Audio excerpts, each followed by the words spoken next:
Why is someone like you, a janitor, even here? This is supposed to be a company-only event, isn't it? You're completely out of place. This is a place for top-tier professionals working for a first-class company, not for poor people like you. Do you get that? Today was a kickoff party for the company where my son works, held at a luxury hotel. Family members of employees were allowed to attend the party. And yet, this woman mistook me for a janitor and looked down on me. Isn't that just a horrible thing to say? Excuse me, but my son works at this company.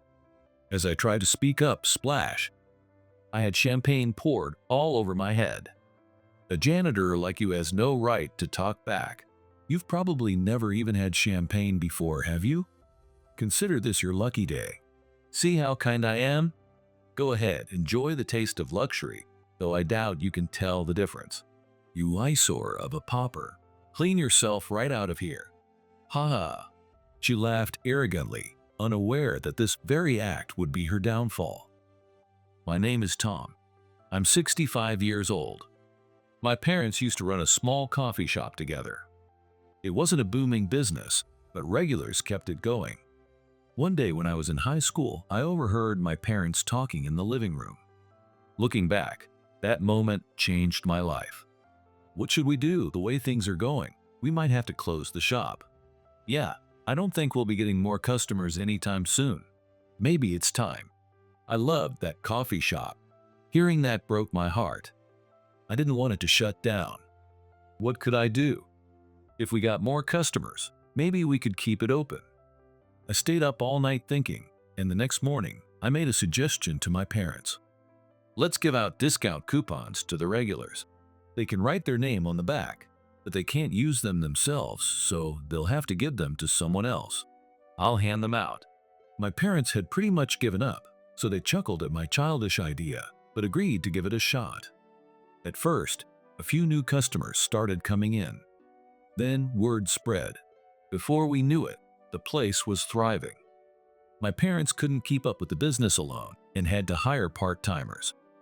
Eventually, we opened a second location nearby.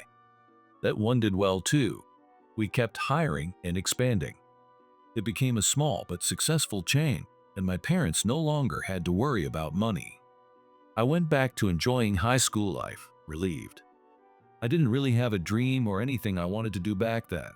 But when I asked my parents about going to college, everything changed. All my friends are going to college, so I'd like to go too. Do you think we can afford it? What are you talking about? Who do you think made all this success possible? We've got it covered, do what you want. Thank you so much. It's all thanks to you. I was so happy to hear that. I wanted a job where I could make people that happy. I studied hard and decided to become a business consultant. I got hired at a consulting firm. Sometimes I'd pose as a regular employee, other times as a regular customer getting into the field to uncover problems and improve performance. I worked right in the field and always delivered results. Eventually, companies started requesting me by name. I became somewhat well known in the industry. Tom the Passionate Consultant. I got interview and writing requests for magazines and publishers, but I turned them all down. Each company has different challenges, and I didn't feel confident I could convey that properly. Things seemed to be going great, but I did have one source of regret. My son, Kevin. I was so wrapped up in work that I barely spent time with my family. Dad, can we go somewhere together for once? Sorry. Work's been hectic lately. Can't you at least take a day off? I can't right now. I made a commitment, I have to see it through. So that's it, huh? You don't care about family. From that day on, my high school-aged son hardly spoke to me. That's not true. I was working hard for the sake of my family too. I thought he'd understand someday. But even after he graduated college and started working, that distance remained. I wanted to talk to Kevin. Just have a normal conversation. Feeling stuck, I asked my wife for help. Honestly, he probably got that clumsiness from you. She was exasperated but arranged a dinner for the three of us. She told me to write Kevin a short letter and put my heart into it. It was supposed to be a surprise. Then came the family dinner. Now we have a surprise. my wife announced. I reached for the letter in my pocket, but she gently grabbed my arm and stopped me. Confused, I looked at her. Then Kevin pulled out a letter from his pocket and started reading. To Dad, I used to resent you for not being around, but I made it through college and lived a good life thanks to you.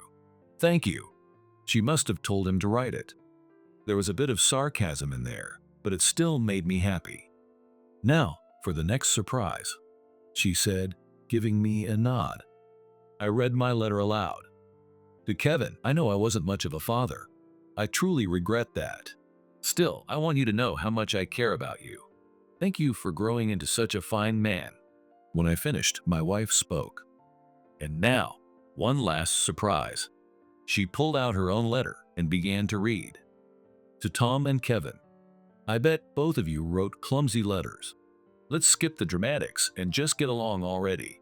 After she finished reading, Kevin let out a soft chuckle. What the heck, Mom? Wasn't this supposed to be a surprise for Dad? Wait a minute, I was told it was a surprise for Kevin. So you tricked both of us. Well, Dad really is clumsy after all. Seeing Kevin smile for the first time in a while made me so happy, I almost cried. Kevin's just as clumsy, you know. Now, let's eat. My wife said that with a smile as she started serving the food. After that day, I began inviting Kevin out from time to time. Kevin was now a full-fledged working adult. We were both busy, and it wasn't easy to find time, but getting to go out with Kevin once in a while became something I really looked forward to. Eventually, I turned 65 and retired. From now on, I plan to enjoy my time with my wife in peace. Kevin had been promoted to section chief. Lately, he was especially busy and often worked late. Once things settled down, we'd finally be able to spend more time together. Then one day, Kevin, whom I hadn't seen in a while, came to talk to me about a possible job. I was hesitant, but then for the first time Kevin bowed his head to me. Dad, please. I agreed to go to Kevin's company under one condition. That condition was that I would work there as a janitor. If I was going to do it, I wanted to do it properly. Actually, I had been planning to clean the whole house from top to bottom once I retired. It just turned out to be Kevin's company instead. I felt excited. About a week after I started working at Kevin's company, I was wiping the glass doors at the entrance around lunchtime when a woman spoke to me. Excuse me, could you lend me something to wipe with? Flashy outfit, big earrings. She clearly wasn't an employee. Well, maybe she was just in a pinch. Sure, just a second. I pulled a handkerchief from my pocket. Without a word, she took it like it was the most natural thing in the world and to my shock, started wiping her high heels with it. I stood there stunned. I'm going out for lunch with that hot new hire. I've got to look good, you know? I'm so excited. Then she tossed the used handkerchief onto the ground. Hey, wait what? Got a problem? No. A janitor getting all uppity. I saw mud at the entrance, by the way. Isn't that your fault? Do your job properly. That's what lowlifes like you are paid for. Come to think of it, it had poured this morning. Someone must have tracked in mud on their shoes. Even so, wiping her heels with someone else's handkerchief and then just throwing it away. As I stood there in disbelief, she waved past me and raised her voice. Oh, over here. Come on, let's go. She linked arms with a man and walked off. How incredibly rude. I took a deep breath and went back to cleaning the glass. About a month later, the company president retired and a new president was appointed. They rented out a luxury hotel to hold a kickoff event. It was a big gathering to boost morale and bring everyone together, and families were invited too. Opportunities to dine in such a fancy hotel are few and far between. Well, might as well enjoy the meal. Everyone around employees and their families seemed to be having a good time with the same thought. Among them, a woman in a crimson dress stood out in particular. Wait a second. Is that the same woman from before? She was surrounded by a group of flatterers soaking up the attention. Oh my, you're too much.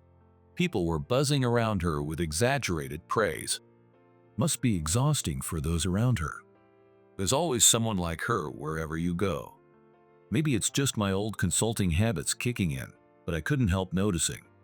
Still, I should focus on enjoying the meal. My wife would be arriving soon. I decided to wait near the entrance of the venue. As I walked past the group, my eyes met those of the woman in the crimson dress. She marched straight toward me and spoke. "You look familiar. Excuse me, but what is it you do again?" "I do cleaning work here at the company." "Ah, I remember now." "Oh, why is a janitor like you here? This is supposed to be an employee-only event, isn't it? You're way out of place. This is a gathering for top-tier professionals from a first-class company. This isn't a place for the likes of you. The rule clearly states that family members of employees can attend the kickoff. Even as a janitor, that shouldn't matter." And once again, her words were uncalled for. "Excuse me, but my son works for this company." Don't lie. You just snuck in here, didn't you?" "What? Come on, someone like you looking that shabby? No way you're connected to this company. People like you drag down the company's reputation. Get out of here before I call security." What does she mean by the company's reputation? Does working for a company require a certain image? That's just wrong. I had to say something.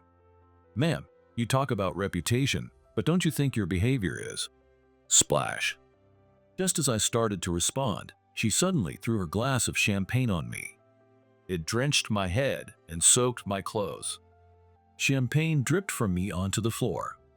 As I stood frozen in shock, she shouted, "A janitor like you talking back? How disrespectful. You've probably never even tasted champagne, have you, you poor fool? What a terrible thing to do." Still, I bowed my head. "I'm sorry if I upset you. Excuse me. I didn't have time for someone like her." As I turned to walk away, she grabbed my arm. "Hold it. You're a janitor, right? Clean this floor immediately." "I'm sorry, but..." "What? Are you talking back again? I'm Susan, wife of our HR director, Greg. One word from me and your fate at this company is sealed." Then she leaned in and whispered in my ear, "Your son works here, right? If you don't do as I say, he'll lose his job. Now, kneel down like a proper janitor and start wiping." Everyone around stood by in silence. They must have been afraid of Susan. I didn't want to make a scene and cause trouble for Kevin. As I began to kneel before Susan, the speech of President began. "Unfortunately, our company is going through difficult times. It's with great regret that I stepped down without turning things around. However, to ensure this company's future, I'm appointing a capable new president and forming a powerful leadership team. That will be my final task. Now, please welcome our new president and chairman." The room erupted in applause. And stepping onto the stage as the new president was my son, Kevin. "I'm Kevin, and I've been appointed as the new president. May I ask where the chairman is?" "Our new chairman is also my father, Tom. Please come up to the stage." A murmur spread across the room. "Wait, is that the Tom, the consultant? The famous one? This is my first time seeing him. Kevin's father?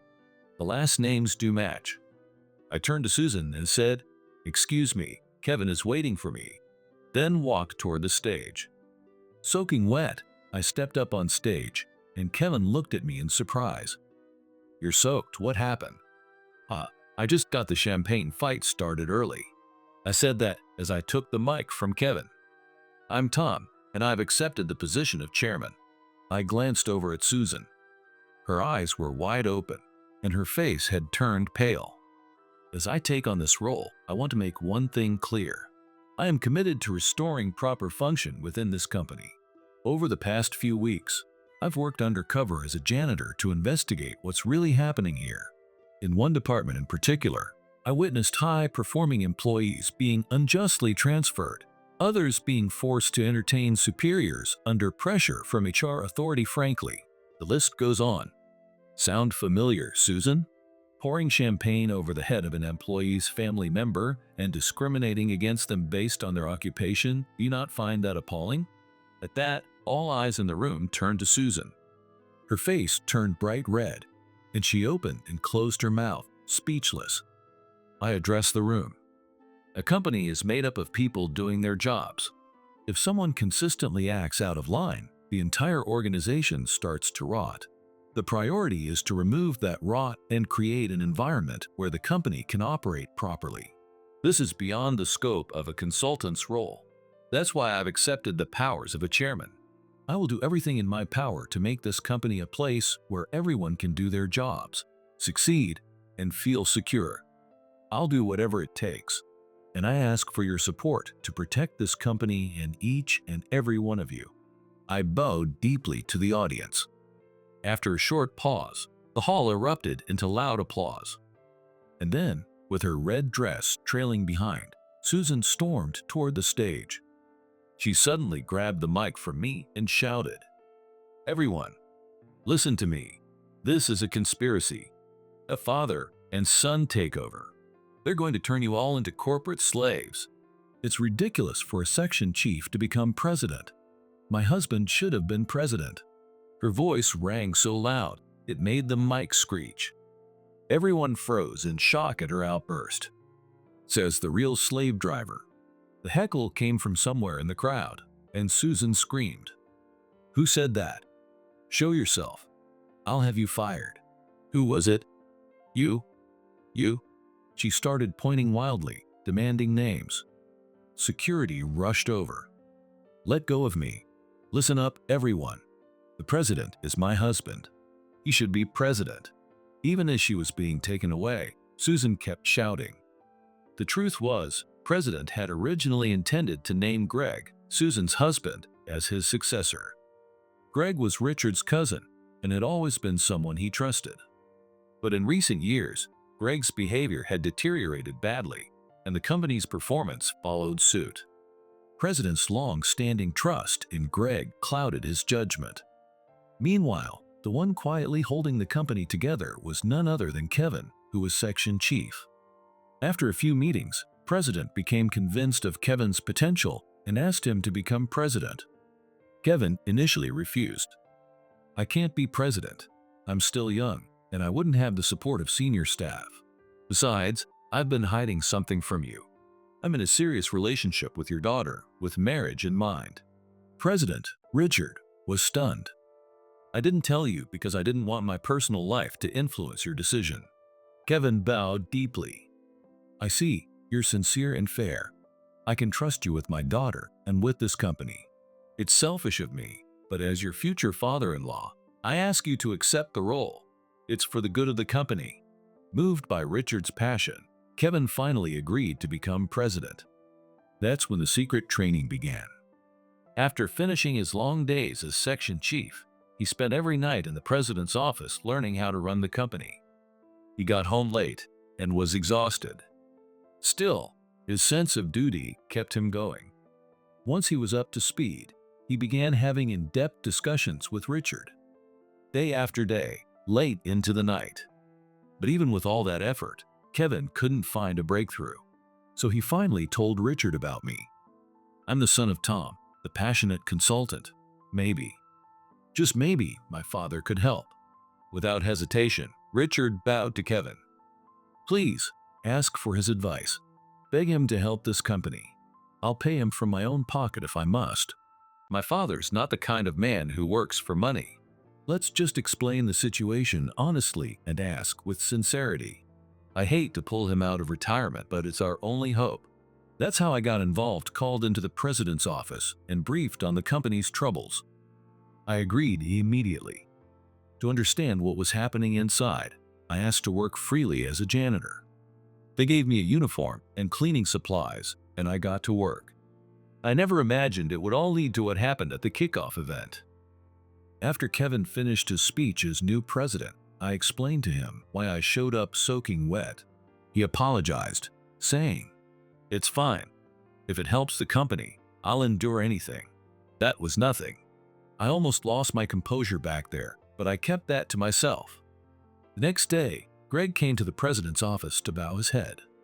Kevin looked at him with disappointment and asked, "I respected you from the moment I joined the company. How did it come to this? Greg bowed deeply.